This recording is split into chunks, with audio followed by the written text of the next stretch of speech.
तो दोस्तों हमारा प्लान हो गया है चढ़ाई पे जाने का, बेनज़ीर व्यू पॉइंट पे।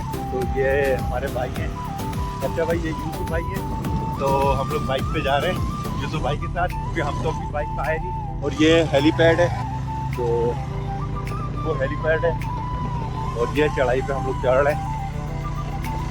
इंशाल्लाह मज़ा आएगा, ऊपर जाने का मौका मिल गया, अपॉर्चुनिटी मिल गई है हम लोगों को।